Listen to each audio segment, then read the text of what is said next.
नमस्कार दोस्तों, संभल के सीईओ अनुज चौधरी ने होली और रमजान के जुमे पर जो बयान दिया था, उनके उस बयान पर शंकराचार्य अविमुक्तेश्वरानंद सरस्वती का पलटवार सामने आया है और शंकराचार्य ने फटकार लगाई है सीईओ अनुज चौधरी को और फटकार लगाते हुए प्रशासन से कार्रवाई की मांग भी की है। शंकराचार्य ने अपने बयान में जो कहा है वो भी सुनने लायक है। दोस्तों, शंकराचार्य ने कहा, अब तो वीरता केवल वाड़ी में रह गई है, बयानबाजी करके ही अपना दम दिखाते हैं। किसी भी पुलिस वाले की हिम्मत नहीं है कि अपने से ऊपर के किसी भी अधिकारी पर कुछ बोल दें, तो उनके ऊपर के अफसर जिस तरह की बात उनके बीच में करते होंगे, उसी आधार पर वो यानी कि बयान बोला होगा।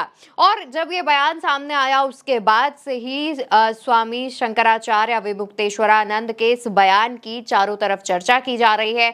और शंकराचार्य ने सिर्फ इतना ही नहीं कहा दोस्तों, शंकराचार्य अपने बयान में आगे ये भी कहते हैं कि प्रशासनिक पदों पर बैठे अधिकारियों को संस्कृति और परंपराओं का सम्मान करना चाहिए। यदि कोई अधिकारी हिंदू आस्था पर टिप्पणी करता है तो ये समाज के लिए चिंताजनक है।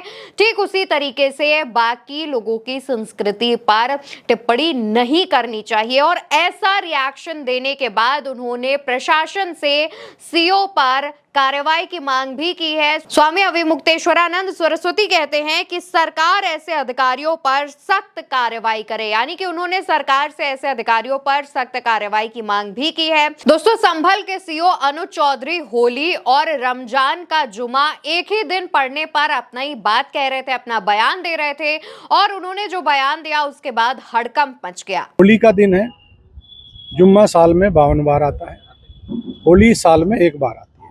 तो मुस्लिम समुदाय के लोगों को यदि किसी को लगता है भाई आपको होली के रंग से आपका धर्म भ्रष्ट हो जाएगा या जो भी है, तो वो उस दिन ना निकले, घर से ना निकले।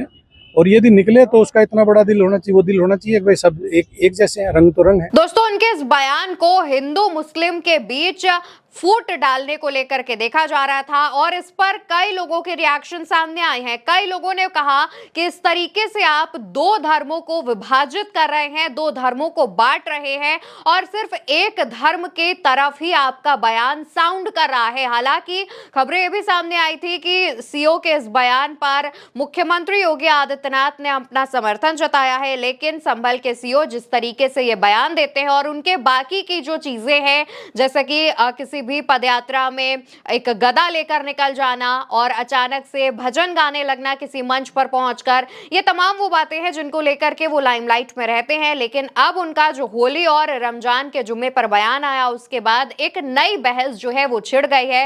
हालांकि अब होली और रमजान के जुम्मे की नमाज को लेकर के तमाम रिएक्शंस सामने आ रहे हैं। खास तौर पर उत्तर प्रदेश में कई नेता ऐसे हैं जो इस पर बयान देकर खुद को हिंदुओं का एक बड़ा नेता साबित करने की कोशिश में भी हैं। लेकिन जिस तरीके से संभल के सीईओ को स्वामी अविमुक्तेश्वरानंद सरस्वती ने फटकार लगाई है, हड़काया है और कार्रवाई की मांग की है, देखना होगा कि क्या शंकराचार्य की बात पर संभल के सीईओ पर कोई कार्रवाई होती है या नहीं। फिलहाल आपको खबर कैसे लगी इसका जवाब कमेंट बॉक्स में दीजिएगा। उल्टा चश्मा यूसी को सब्सक्राइब करिएगा और वीडियो को शेयर करिएगा।